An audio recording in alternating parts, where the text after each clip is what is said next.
dans les autres techniques, un des points importants, c'est de réagir à froid. Alors même si on apprend bien aux parents à ne plus rentrer dans les escalades, il faut bien qu'il y ait quand même une réaction quand il y a un comportement violent ou un comportement inadapté. C'est ce qui permet justement d'être dans la résistance et pas seulement dans la non-violence.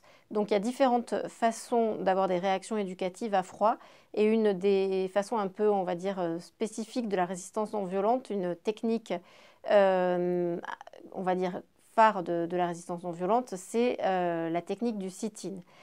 L'idée, c'est vraiment pour le parent de faire une action de présence auprès de son enfant et de résistance. Donc l'objectif, c'est d'aller à froid, donc ça peut être 1 jour, 2 jours, 3 jours après l'événement qui a eu lieu, de faire cet acte dans la chambre de l'enfant, c'est-à-dire de rentrer dans la chambre de l'enfant, de s'asseoir par terre après avoir refermé la porte, dos à la porte, pour marquer finalement qu'on n'est pas d'accord et qu'on cherche des solutions.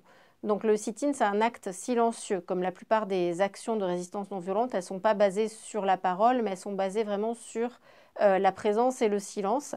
Donc le parent doit juste dire une phrase assez simple du style « Je suis là parce que je n'ai pas accepté ce qui s'est passé l'autre jour et j'attends que tu proposes des solutions ».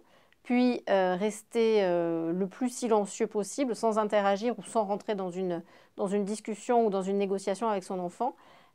Toujours dos à la porte et attendre un temps qui doit être suffisamment long, c'est-à-dire on va dire au moins 30 minutes, une réaction de la part de son enfant ou une non-réaction d'ailleurs, puisque ce n'est pas tellement ce qui est important. Ce qui est important, c'est de marquer le coup et de dire ben, je suis présent et je n'accepte plus et je fais des actions auprès de toi pour te montrer mon désaccord.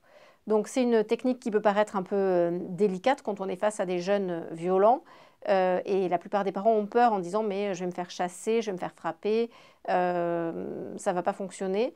Donc c'est possible aussi de se faire entourer, de ne pas y aller seul, d'y aller soit les 2 parents ensemble, soit avec d'autres personnes tierces du réseau de soutien. Et il faut savoir que c'est quand même la façon dont c'est proposé à froid, de façon non violente, calme et silencieuse, etc. Ça déclenche rarement une violence forte de la part de l'enfant. Mais si le parent se sent en danger, il faut qu'il parte et qu'il annonce qu'il reviendra. Donc l'idée, ce n'est pas forcément que l'enfant trouve des solutions, mais c'est de lui montrer qu'on n'a pas lâché l'affaire et de pouvoir dire, si l'enfant n'a pas trouvé de solution, écoute, c'est pas grave, on reviendra et on verra si on peut trouver des solutions, si tu peux nous proposer des solutions.